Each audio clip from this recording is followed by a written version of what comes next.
Assalamualaikum warahmatullahi wabarakatuh. Nama saya MD Krau Paris, NIM saya 80202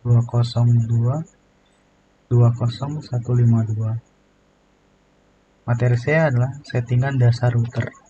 Dan saya akan menjelaskan konfigurasi pengaturan dasar router. Tugas dasar yang pertama kali harus dikonfigurasi pada sebuah router dan switch Cisco adalah kita membuat nama peralatan. Gunanya untuk membedakannya dari router-router yang lain. Yang kedua, untuk mengamankan akses pengelolaan, mengamankan privilege EXIC atau user EXIC dan telnet access, dan enkripsi password ke level yang tertinggi. Konfigurasi sebuah banner, menyediakan sebuah pesan legal terhadap unauthorized access. Kita juga harus menyediakan interface router. Yang harus dilakukan adalah mengkonfigurasi dengan alamat IP dan subnet mask. Yang kedua, mengaktifkan secara default interface LAN dan VLAN tidak aktif. Harus diaktifkan menggunakan perintah no shutdown command. Dan parameter lainnya, ujung kabel serial yang diberi label DCE harus dikonfigurasi dengan perintah clock rate. Dan juga mengkonfigurasi sebuah loopback interface. Loopback interface merupakan sebuah interface logik internal router, bukan merupakan port fisik, dipertimbangkan sebagai interface software yang secara otomatis dalam keadaan UP. Bermanfaat untuk pengujian dan penting bagi proses routing OSPF. Assalamualaikum warahmatullahi wabarakatuh. Perkenalkan, nama saya Ujang Sendra. Di sini saya akan melanjutkan materi dari nomor 1. Di sini ada saving convergence. Apa itu saving convergence? Saving convergence itu di mana semua perangkat dalam jaringan komputer mengenali dan mengikuti informasi topologi jaringan yang sama.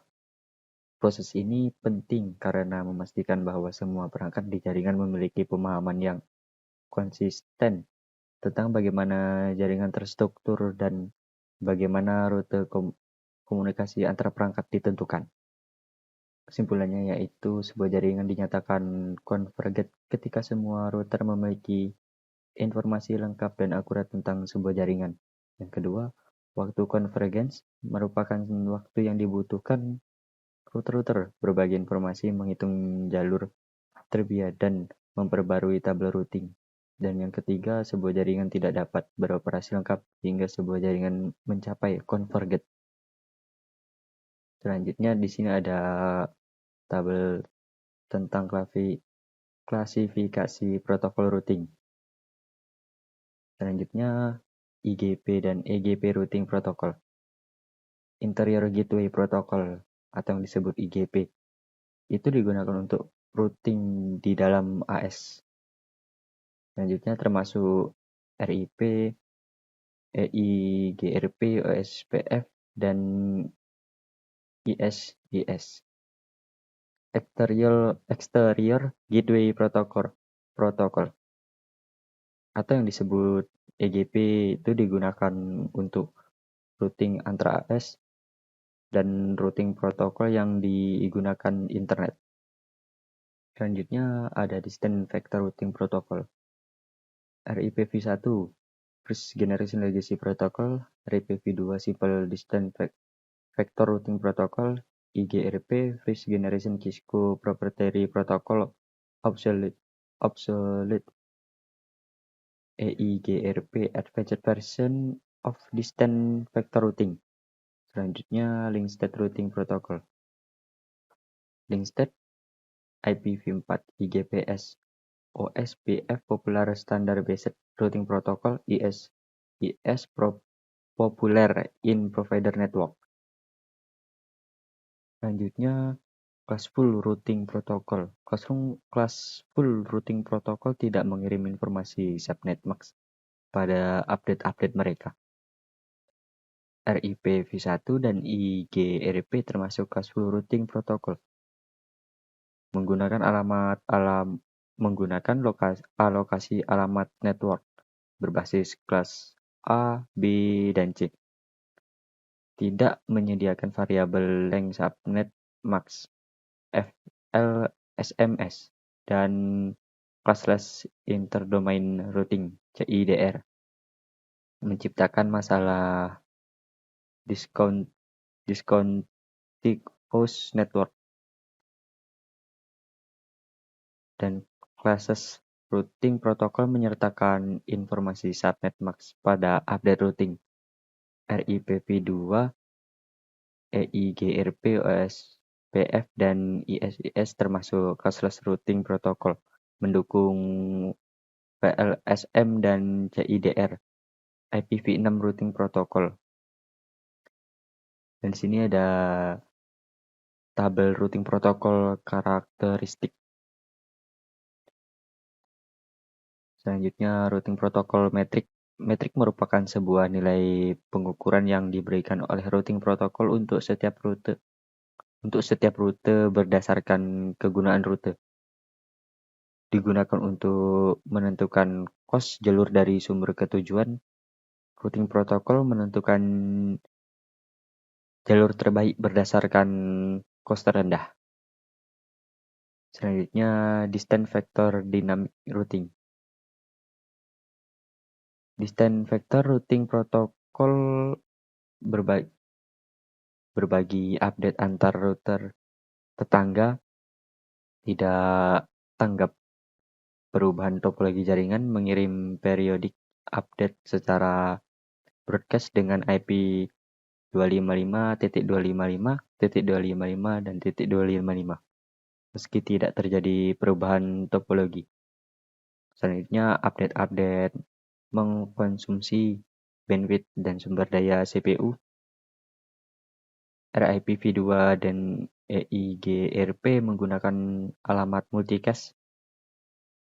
EIGRP mengirim update hanya jika terjadi perubahan topologi.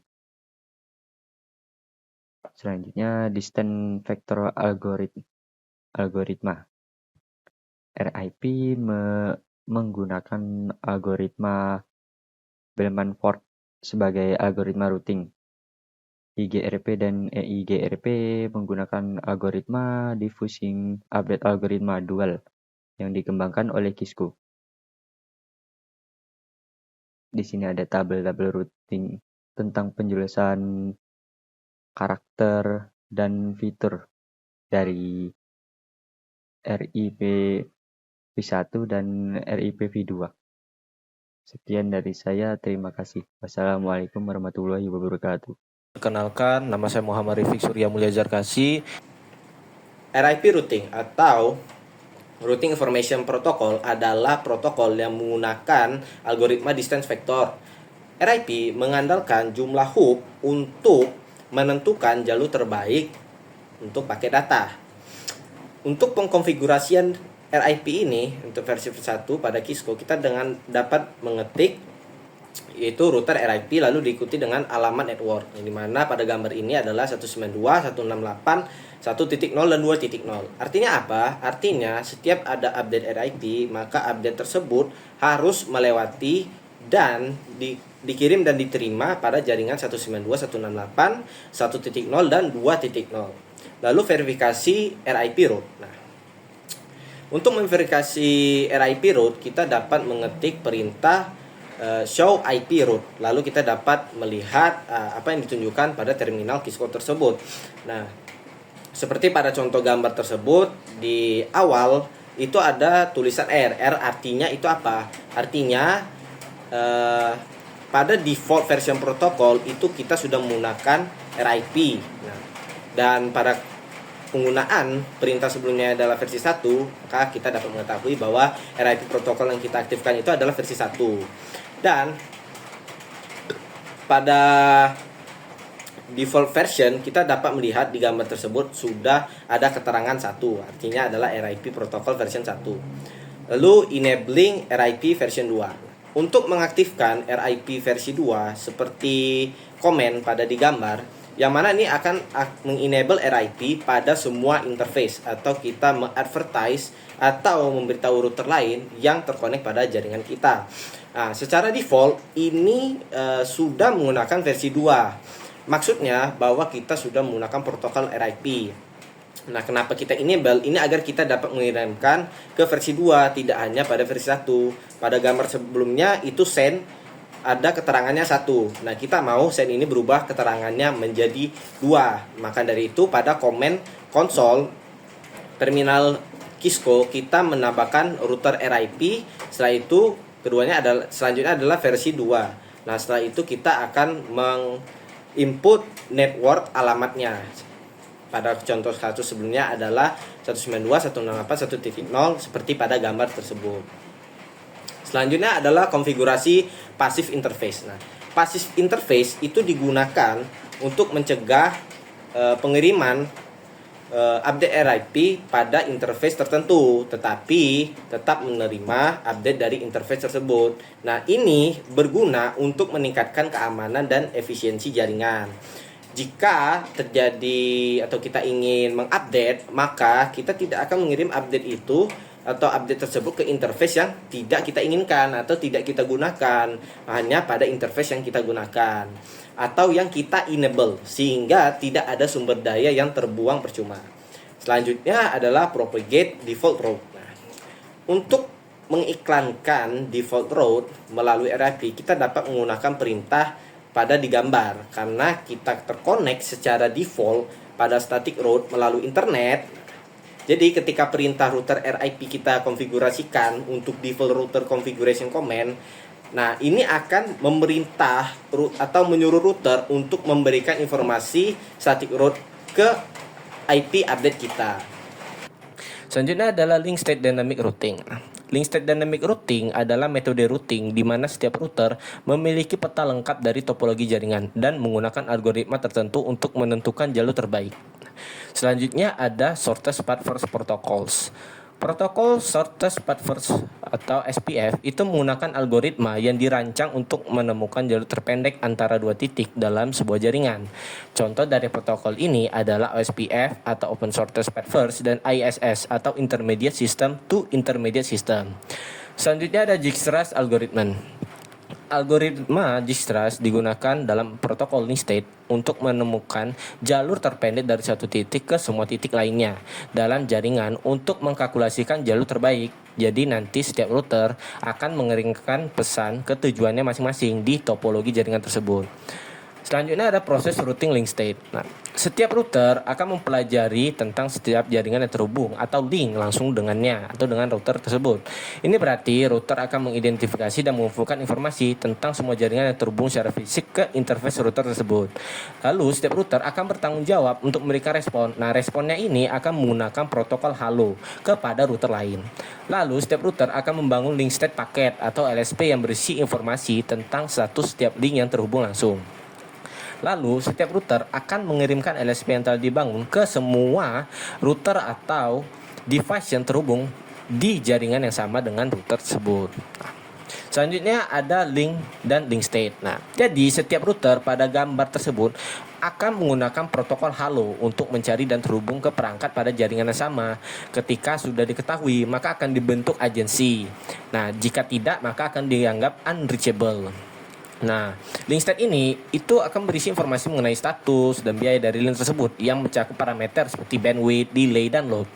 Selanjutnya ada membangun link state database. Nah, setiap router itu akan membangun link state database atau LSDB yang berisi informasi tentang semua link dalam jaringan yang membuat gambaran atau map atau peta topologi jaringan. LSDB itu akan diperbarui setiap kali ada perubahan dalam topologi jaringan. Proses ini akan memastikan bahwa setiap router itu konsisten tentang atau terhadap topologi jaringannya. Perkenalkan, nama saya Yoga Surya Utama Putra. Saya akan melanjutkan pembahasan tadi. The routing table, remote network entries. Di sini ada route source. Route source itu maksudnya merujuk pada asal atau sumber dari informasi routing yang digunakan oleh router untuk membuat tabel routing. Informasi routing dapat berasal dari berbagai sumber, termasuk static route, dynamic routes, dan directly connected routes. Yang kedua ada administrative distance, itu adalah metrik yang digunakan oleh router untuk menentukan prioritas dari berbagai sumber routing yang tersedia. Selanjutnya ada metrik, ya itu nilai yang digunakan oleh protokol routing untuk menentukan jalur terbaik jika ada beberapa jalur yang tersedia. Sebelumnya ada destination network, itu alamat IP kita seperti biasa. Yang selanjutnya ada next hop. Next hop itu alamat IP dari router berikutnya di jalur menuju tujuan akhir. Ini adalah bagian penting dari tabel routing yang menentukan langkah selanjutnya dalam perjalanan paket data. Selanjutnya ada route timestamp, adalah catatan waktu yang dicantumkan pada entry route dalam tabel routing. Terakhir ada outgoing interface, itu adalah antarmuka interface fisik atau virtual pada router yang digunakan untuk mengirim paket data menuju tujuan berikutnya dalam jaringan. Pertama ada ultimate route.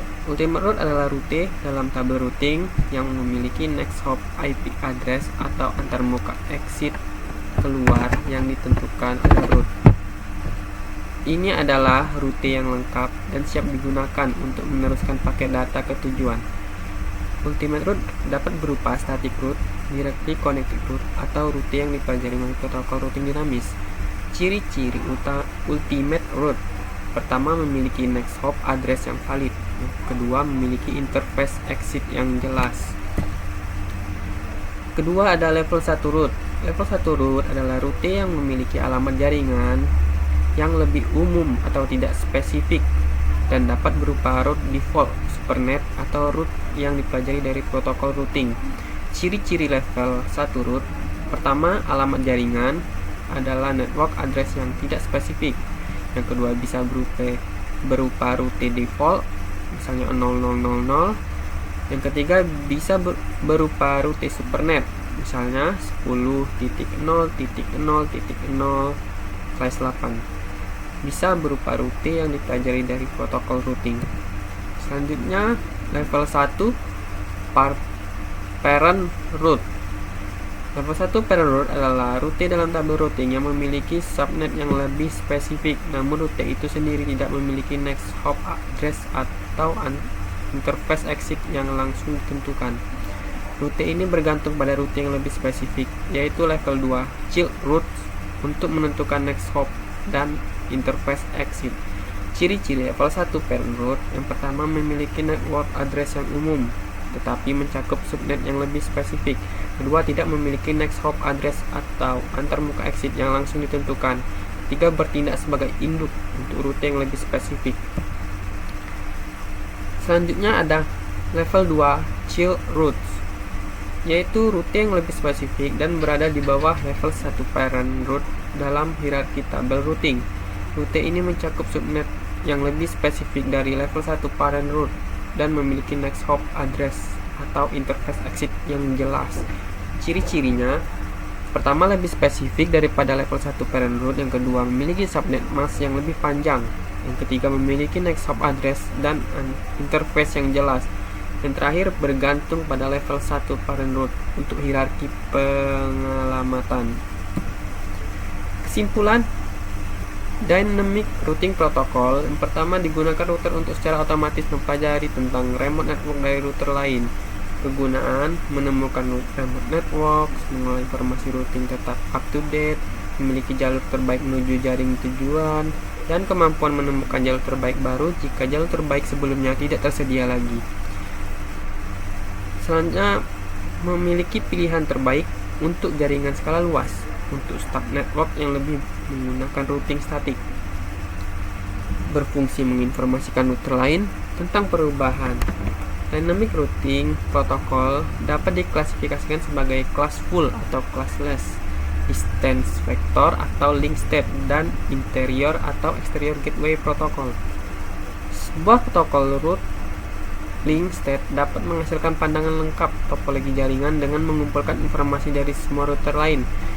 Metrik digunakan untuk menentukan jalur terbaik atau jalur terpendek untuk mencapai jaringan tujuan. Setiap routing protokol menggunakan metrik berbeda. Selanjutnya, router Cisco menggunakan nilai administratif distance untuk menentukan sumber routing yang digunakan. Setiap dynamic routing protokol memiliki nilai administratif berbeda, begitu pula dengan static routes dan directly connected network. Nilai AD yang lebih rendah sebagai sumber yang diminat. Directly connected network sebagai sumber route yang diminati. Selanjutnya static route dan kemudian dynamic routing protocol. Static routing protocol menerapkan algoritma Dijkstra untuk menghitung rute terbaik yang merupakan akumulasi kos setiap jalur dari sumber ke tujuan. Terima kasih. Demikianlah presentasi dari kelompok kami. Apabila ada kesalahan kata dalam pengucapan kami, saya perwakilan dari kelompok meminta maaf yang sebesar-besarnya. Terima kasih. Wassalamualaikum warahmatullahi wabarakatuh.